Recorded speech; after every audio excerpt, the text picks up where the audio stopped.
सुप्रभात बच्चों, मैं आपका हिंदी विषय अध्यापक अर्जुन तोंदवाल आप सभी का हार्दिक स्वागत करता हूं, अभिनंदन करता हूं। आज हम बात करने वाले हैं कक्षा 11 की पुस्तक से निर्मला पुतुल की रचना आओ मिलकर बचाएं। देखो, पाठ के नाम से ही पता चल रहा है कि जो निर्मला पुतुल जी है किसी न किसी चीज़ को बचाने की बात यहाँ पर कर रही है। तो यहाँ पर इस रचना को पढ़ने से ये चीज़ हमारे सामने आती है कि जो निर्मला पुतुल जी है इनका सीधा सीधा सा उद्देश्य आदिवासी जीवन में पनप रही विसंगतियाँ, कुरीतियाँ या जो लोग यहाँ पर शहरीपन लेकर आ रहे हैं और जो ग्रामीण परिवेश की जो संस्कृति है उसको भूलते जा रहे हैं, उसको बचाने का यहाँ प्रयास किया जा रहा है। तो आओ मिलकर बचाएं निर्मला पुतुल की इस रचना में मैं आपको बता दूं कि आदिवासी जीवन का तथा वहाँ के प्राकृतिक परिवेश का चित्रण कलात्मक रूप से किया गया है। आदिवासी जीवन और वहाँ का जो परिवेश है उसका वर्णन यहाँ पर बड़ा कलात्मक रूप से किया गया है। ठीक है, संताली आदिवासी समाज के आधुनिक शहरी संस्कृति के प्रभाव से कुछ परिवर्तन आ रहे हैं, जिनमें आदिवासियों की परंपरा मर्यादाएं लुप्त होती जा रही है। वहाँ पर प्रकृति का तीव्र गति से विदोहन हो रहा है। जो आदिवासी इलाका है संताली एक भाषा का नाम भी है और वहाँ जिस क्षेत्र पर संताली भाषा बोली जाती है उसी को बोला जाता है संताली परगना। तो कहने का मतलब है कि वहाँ पर आदिवासी क्षेत्र है, उस आदिवासी क्षेत्र पे विदोहन हो रहा है, शहरीपन का प्रभाव बढ़ता जा रहा है और लोग बाग शहरी संस्कृति को अपनाते जा रहे हैं। सादे नए नए उद्योगों के कारण आदिवासियों के सामने विस्थापन की समस्या उपस्थित हो रही है। आदिवासी लोग सीधे सादे भोले परिश्रमी जुझारू और प्रकृति प्रेमी होते हैं। उन्हें तीर कमान कुल्हाड़ी आदि से लगाव है, क्योंकि ये सभी चीज़ें हैं ना, तीर कमान ले लो, कुल्हाड़ी ले लो, परसा ले लो, ये सभी चीज़ें आदिवासी इलाके में बहुत काम की चीज़ें हैं। परंतु इन चीज़ों से लोगों का आज लगाव हटता जा रहा है, लोग लगाव नहीं रख पा रहे हैं, परंतु वर्तमान में इन सब परिस्थितियों पर संकट आ रहा है। अतः प्रस्तुत कविता का मूल भाव आदिवासियों के समक्ष प्राकृतिक परिवेश के विनाश और सामाजिक जीवन के स्वस्थ पक्ष की रक्षा में आए संकट को चित्रित करना और स्वर देना ही है। कहने का मतलब आदिवासी इलाके में जो संकट आ रहा है, शहरीपन का जो संकट आ रहा है, उसी को यहाँ पर चित्रित किया गया है। अब हम कविता की तरफ बढ़ते हैं। इसके 3 पैराग्राफ हैं, 3 पद्यांश हैं, एक एक पर बात करते हैं। सबसे पहले अपनी कविता को नंगी होने से शहर की आबो हवा से बचाएं उसे, बचाएं डूबने से पूरी की पूरी बस्ती को हड्डियां में, अपने चेहरे पर संताल परगना की माटी का रंग भाषा में झारखंडीपन। देखो, अपनी बस्तियों को नंगी होने से, देखो यहाँ पर जो नंगी होने का जो शब्द है ना, इसका मतलब यहाँ पर होगा निर्लज्ज होना, निर्लज्ज होना। ठीक है, और ये जो आबो हवा है इसका मतलब होता है जलवायु या फिर इसका मतलब होता है वातावरण। ठीक है, जलवायु या वातावरण। अब अगला शब्द आता है हड्डियां। हड्डियों का मतलब हो गया हड्डियां। तो जो शब्द हमारे लिए कठिन है, और यहां पर मैंने आपको बताया था संताल परगना, ये पूर्वी झारखंड का इलाका है, एक आदिवासी क्षेत्र है। पूर्वी झारखंड का एक आदिवासी क्षेत्र है जहां पर संताली बोलने वाले लोग रहते हैं। ठीक है, भाषा में झारखंडीपन, झारखंडीपन का जो झारखंड का जो स्वभाव है उसे कहा जाता है झारखंडीपन। तो यहां पर निर्मला पुतुल जी कह रहे अपनी बस्तियों को नंगी होने से, जो हमारी बस्तियां हैं यहां पर जो शहरीपन आ चुका है, उस शहरीपन की वजह से आज हमारी बस्तियों में बहुत ही बुरी स्थिति हमारी जो बस्तियां हैं इनकी स्थिति बहुत बुरी हो चुकी है। अपनी बस्तियों को निर्लज्ज होने से, अपनी बस्तियों को निर्लज्ज होने से शहर की जलवायु या वातावरण से उसे बचाने के लिए हमें पूरी तरह प्रयास करते रहना चाहिए। कवयित्री कहती है कि आओ हम अपनी बस्तियों को नंगी होने से शहरी आबो हवा से बचाएं, क्योंकि इसके कारण हमारे क्षेत्र में परंपरा रूप में प्रचलित मर्यादाएं भंग हो रही है। इसलिए पूरी की पूरी बस्ती को डूबने से बचाएं, नहीं तो एक दिन क्या होगा, एक दिन पूरी की पूरी बस्ती को बचाने का प्रयास करें, नहीं तो हड्डियों में अपने चेहरे, वरना एक दिन ये होगा कि हमारी जो बस्ती है ये पूरी तरह हड्डियों के ढेर के समान हो जाएगी। कहने का मतलब एक दिन पूरी की पूरी बस्ती हड्डियों का ढेर बन जाएगी। कहने का भाव यह है कि शहरी अपसंस्कृति के प्रभाव से यहाँ के निवासी नंगे हो जाएंगे और यहाँ का संपूर्ण जो वातावरण है वह प्रदूषित हो जाएगा। यहां तक समझ में आया? आगे देखते हैं। संताल परगना की माटी का रंग, भाषा में झारखंडीपन।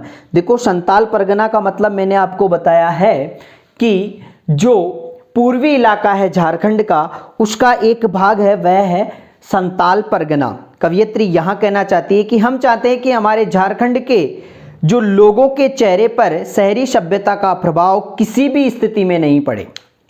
जो हमारे झारखंड के लोग हैं इन पर शहरी सभ्यता का प्रभाव किसी भी रूप में नहीं पड़ना चाहिए।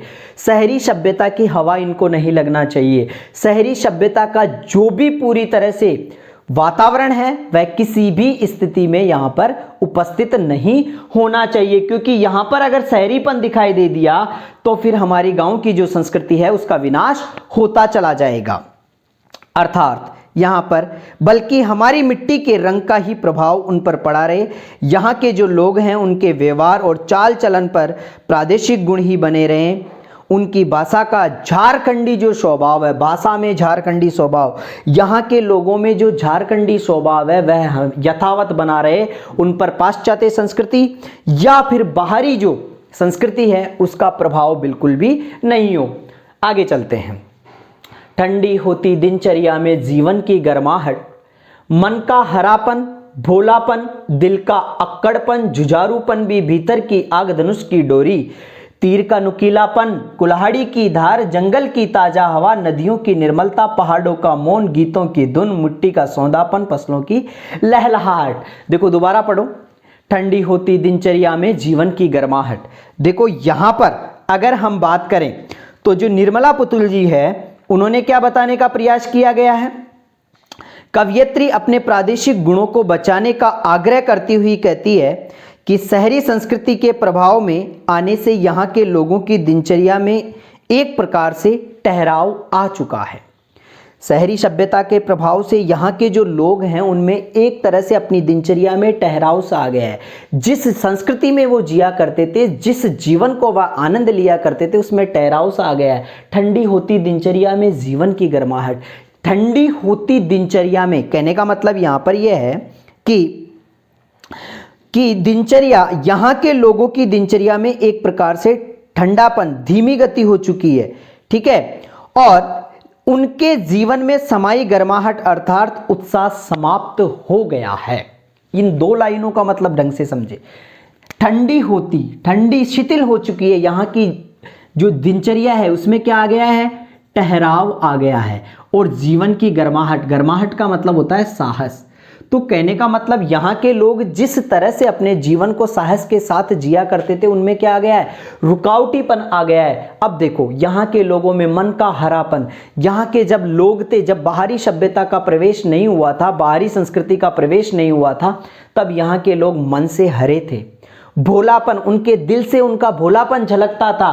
अक्कड़पन, जुझारूपन, उन लोगों के मन में मन का हरापन था, भोलापन था। कहने का मतलब यहाँ पर कवयित्री ये कहना चाहती है कि उनके मन में छाई हरियाली, सरसता, मधुरता नष्ट हो गई है।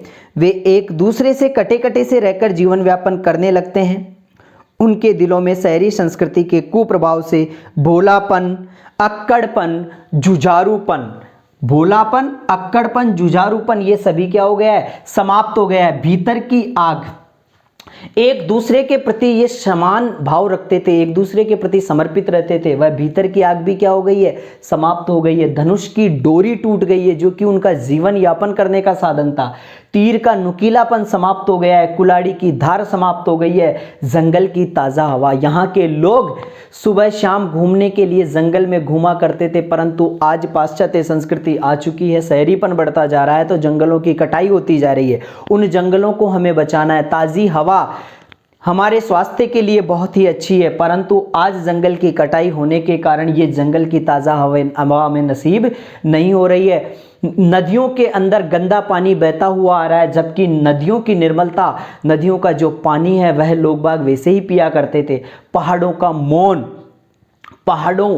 पहाड़ों में जब हम जाया करते तो अजीब ही सुगंधित माहौल मिलता था, गीतों की धुन, वहां पर गीत सुनाई देते थे, परंतु आज कुछ भी नजर नहीं आ रहा है। मिट्टी का सौंधापन, जब इस मिट्टी पर पानी की बूंदें गिरती थी तो उससे अलग ही खुशबू दिखाई देती थी, अलग ही खुशबू हमारे कानों को, हमारे नाकों को सुनाई देती थी, अलग ही सुगंध आती थी। फसलों की लहलहाहट, जो फसल लहराया करती थी वह आज समाप्त हो चुकी है। किसकी वजह से? शहरीपन की वजह से आज ये सारी चीजें हमारे जीवन से नष्ट होती जा रही है, इनको हमें बचाना है। आगे चलते हैं, अब देखते हैं तीसरा पद्यांश। नाचने के लिए खुला आंगन, गाने के लिए गीत, हंसने के लिए थोड़ी सी खिलखिलाहट, रोने के लिए मुट्ठी भर एकांत, बच्चों के लिए मैदान, पशुओं के लिए हरी हरी घास, बूढ़ों के लिए पहाड़ों की शांति, और इस अविश्वास भरे दौर में थोड़ा सा विश्वास, थोड़ी सी उम्मीद, थोड़े से सपने, आओ मिलकर बचाएं कि इस दौर में भी बचाने को बहुत कुछ बचा है अब भी हमारे पास। यहां पर जो कवियत्री है वह क्या कहना चाहती है कि अभी भी समय है, अभी भी हम हमारी सभ्यता को बचा सकते हैं, हमारी जीवन शैली को सुधार सकते हैं। नाचने के लिए खुला आंगन, हम चाहते हैं कि आज हमारे लिए कुछ ऐसी व्यवस्थाएं हों जिनसे हमारी संस्कृति का अस्तित्व बना रहे और हमारा जीवन भी सुखमय हो। तो यहां पर देखो कि कवियत्री क्या कह रही है। कवियत्री चाहती है कि हमारे जीवन में फिर से नाचने के लिए खुला आंगन हो। कवियत्री क्या कह रही है? हमारे जीवन में नाचने के लिए खुला आंगन हो, गाने के लिए गीत, और गाने के लिए हमारे पास एक गीत होना जरूरी है। हमारा जीवन जीने के लिए हमारे पास ऐसी चीज़ों का होना जरूरी है जिसके साथ हम सुखमय जीवन बिता सकें। हंसने के लिए थोड़ी सी खिलखिलाहट, आज हमारा जीवन इतनी परिस्थितियों में दब चुका है कि हमारे को हंसने का भी टाइम नहीं है, हंसने का भी समय नहीं है। कहने का मतलब हमारे पास ऐसा वर्चस्व, ऐसी संस्कृति, ऐसी दुनिया हमारे पास होनी चाहिए कि हमारे पास हंसने के लिए थोड़ी सी चेहरे पर खिलखिलाहट हो, रोने के लिए मुट्ठी भर एकांत हो, और जहां बैठकर हम हमारे सपनों को साकार कर सकते हैं, रोने के लिए एकांत जगह हो, बच्चों के लिए खेलने के लिए मैदान हो। अरे आजकल खाली जगह पर तो लोग बाग क्या करते हैं, आकर अपना अस्तित्व बनाते हैं, अपना एकाग्रता या अपनी जो भी है, कहने का मतलब यह है कि शहरीपन से आकर ग्रामीण परिवेश में कोई खुली जगह मिल जाती है तो वहां पर अपने उद्योग धंधे डाल लेते हैं।